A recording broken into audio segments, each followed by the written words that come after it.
rise in strong opposition to the rule and the underlying resolution 567.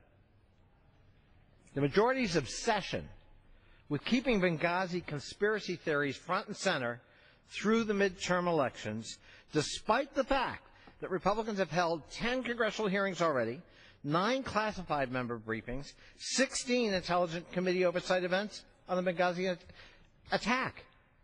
Despite 35 congressional proceedings here in the House alone on Benghazi, the most astonishing information to emerge has been the striking level of disinterest exhibited by certain members of the majority with respect to posing substantive questions that actually might inform efforts to enhance the security of American personnel abroad.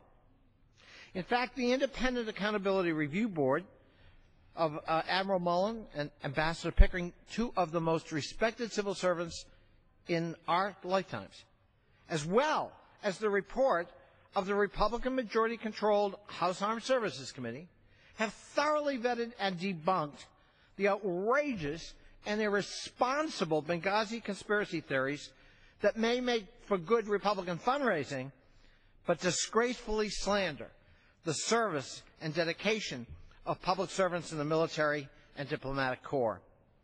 In a USA Today op-ed published yesterday, my friend, Mr. Gowdy from South Carolina, asked, quote, "Was our military response during the pendency of the siege sufficient?"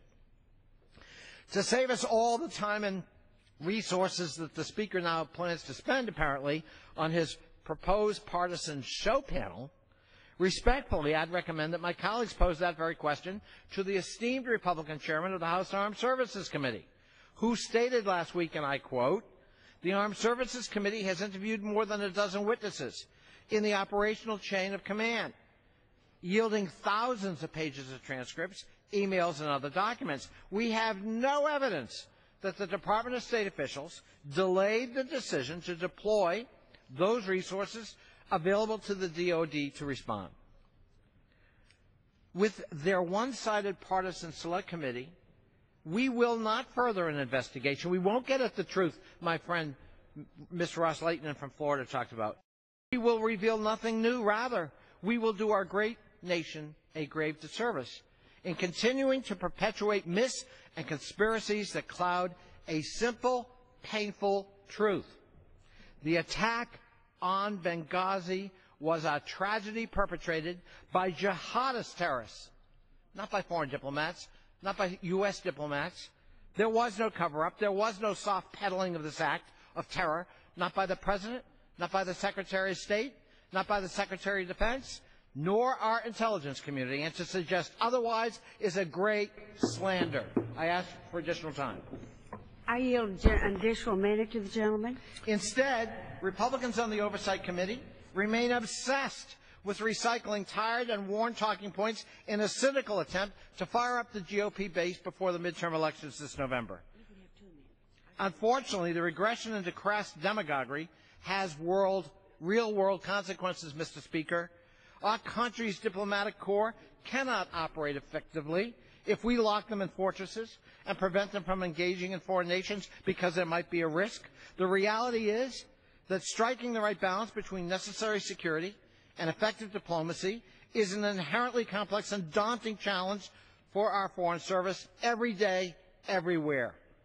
As Ambassador Pickering and Admiral Mullen accurately stated in their review report, no diplomatic presence is without risk, and the total elimination of risk is a non-starter for U.S. diplomacy.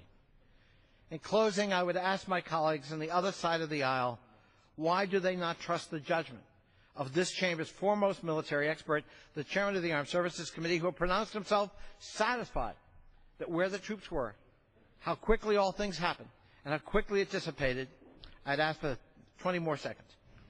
I yield another minute to the I thank the distinguished former chairman. We probably couldn't have done more than we did. Those are the words of our colleague from California, the chairman of the Armed Services Committee. I urge all members to oppose this cynical, exploitative, partisan ploy that is not worthy of this House.